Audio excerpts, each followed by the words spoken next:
अतएव हम साधकों की बुद्धिमता इसी में ही है, भक्ति की उस पराकाष्ठा को प्राप्त करें जिसे शरणागति कहा जाता है। सब कुछ तू है परमात्मा, मैं कुछ नहीं। सब कुछ तेरा है परमात्मा, मेरा कुछ नहीं। मैं कुछ नहीं करता, सब कुछ तू कर्ण करावनहार है स्वामी। इसी को शरणागति कहा जाता है। अभिमानी व्यक्ति साधक शुरू प्रदर्शनवादी भी होता है। बाली रावण को कई महीनों तक अपनी बगल में दबा के घूमता रहा, बाहर नहीं निकाला उसे, ताकि लोग ये देखें कि मैं कितना बलवान हूं कि रावण जैसे को भी मैं अपनी बगल में दबा के रख सकता हूं। जो अभिमानी होगा देवी, उसमें प्रदर्शन ना हो ये कभी हो नहीं सकता। ये अभिमान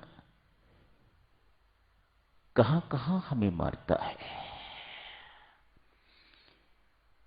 कैसा बहुरूपिया है ये अभिमान, किस प्रकार से हमें दबोच के रखता है, दबा के रखता है, हमें एक पग इधर उधर खिसकने नहीं देता, आगे बढ़ने नहीं देता।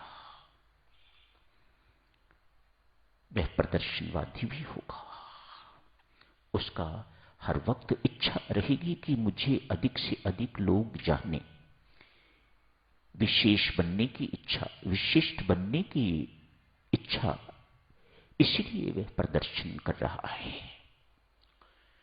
कपटी भी होगा, जो भीतर है वह बाहर नहीं दिखाता तो उसी को कपट कहा जाता है। भीतर से भिन्न है, बाहर कुछ अपने आप को दिखा रहा है, इसी को कपट दंभ कहा जाता है। अभिमानी ऐसा भी होगा। दुकान पर बैठे तो दुकानदार, यहां पर आए तो महाभक्त। ये कपट, ये अभिमान समझिएगा किसी न किसी ढंग से हमें दबोचे हुए है। वह अपना काम कर रहा है। हम यहां मात्र आने से अभिमान से शून्य या रहित नहीं हो जाते। बहुत कुछ करना पड़ता है, साधक जनों बड़े प्रयत्न करने पड़ते हैं, परमात्मा के आगे गिड़गिड़ाना पड़ता है, नित्य प्रार्थनाएं करनी पड़ती हैं, प्रार्थना नहीं प्रार्थनाएं करनी पड़ती हैं। मुझे अपना स्वीकार कर ले। किसी पर रहमत करके, किसी पर कृपा करके यदि परमात्मा उसे स्वीकार कर लेता है तो फिर वही बेटा निरअभिमानी हो सकेगा, दूसरा कोई नहीं। ये कपट, ये दंभ, ये सब चीजें बनी रहेंगी।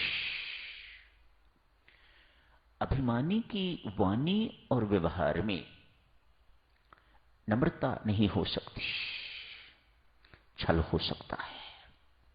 वह नम्र है नहीं, लेकिन अपने आप को नम्र दिखा रहा है।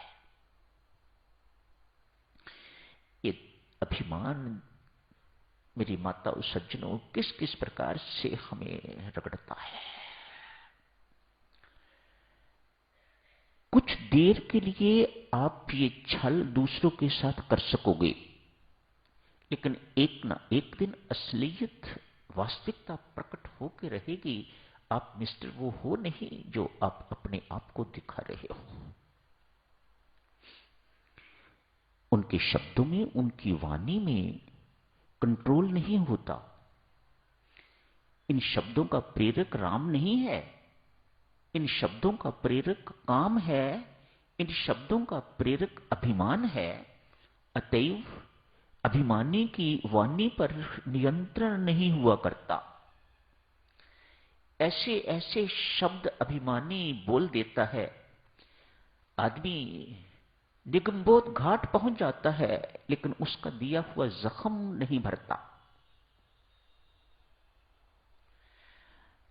आप उसके बाद सॉरी कहो, आप उसके बाद कहो मैं अपने शब्द वापस लेता हूं, क्या फर्क पड़ता है?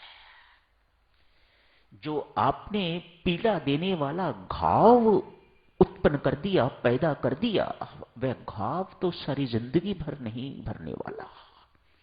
अभिमानी के शब्दों में इतनी कटुता हुआ करती है, इतनी कड़वाहट, इतनी पीड़ा देने वाली दवाई उसके अंदर हुआ करती है। दवाई क्या है? अभिमान इटसेल्फ। मानो अभिमानी दूसरे को भी अभिमानी का टीका लगा देता है, एक अभिमानी दूसरे को भी अभिमानी बनने के लिए प्रेरणा देता है। परमात्मा बचाना इससे।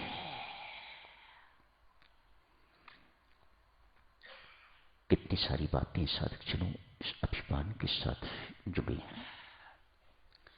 लाख लाख शुक्र है परमात्मा, तूने सब कुछ अपने हाथ में रखा हुआ है।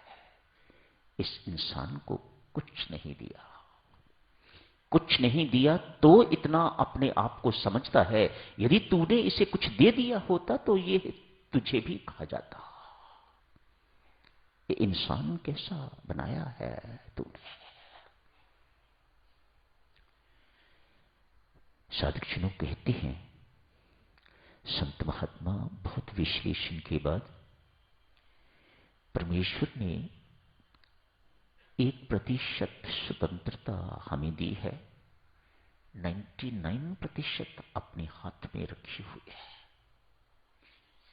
उस 1% में ही इंसान क्या क्या क्या कर देता है।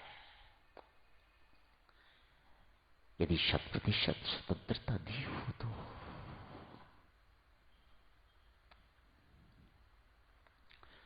सफलता असफलता परमेश्वर ने अपने हाथ रखी हुई है। दोनों एक से संघर्ष करने वाले, दोनों एक से मेहनत करने वाले यदि दो हैं तो एक जीतेगा, एक हारेगा। जीतेगा कौन, हारेगा कौन, ये फैसला परमात्मा ने अपने हाथ में रखा हुआ है। इसका कंट्रोल परमात्मा ने अपने हाथ में रखा हुआ है। इंसान को नहीं दिया, संसार को नहीं दिया, तो संघर्ष कर। जो मैंने करना है वह मैं करके रहूंगा। मैं तो इसमें भी परमात्मा की बहुत रहमत मानता हूं। तेरा लाख लाख शुक्र है परमात्मा, ये तूने अपने ही हाथ में रखा है। हम माने न माने, अभिमान के कारण वह हमारी बुद्धि है, लेकिन सब तो यह है। आखिर साधक सुनो, परमेश्वर अन्यायी तो नहीं है, अत्याचारी भी नहीं है। उसकी करनी में कोई त्रुटि, पक्षपात इत्यादि भी नहीं है। इन बातों को वही जान सकेगा जिसने साधना करके तो ऐसी स्तर को प्राप्त कर लिया हुआ है जो सही बात को, जो परमात्मा के अंदर की बात है, उसे जान सके, समझ सके। हर एक तो नहीं।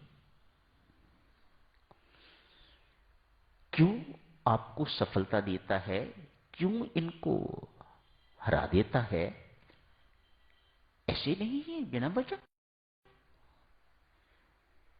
दोनों दंगल में कुश्ती कर रहे हैं, बिल्कुल एक तरह के ताकतवर। आपने कल रात देखा, किसी तरफ से कोई कसर नहीं थी, लेकिन हुआ तो वही जो राम चाहता है। क्यों ऐसा चाहता है साधक जनों? बड़ी सुंदर उदाहरण के साथ कल करेंगे चर्चा इसकी। आज यही समाप्त करने की इजाजत दीजिएगा। कभी भूल से भी ऐसी भूल ना हो, परमात्मा तेरी करनी में, तेरी सोच में, तेरी वाणी में किसी प्रकार की कोई त्रुटि है, गलती है, अन्याय है ना। यही समझना, यदि मेरी बुद्धि ऐसी सोच रही है तो अभी साधना की और आवश्यकता है। धन्यवाद।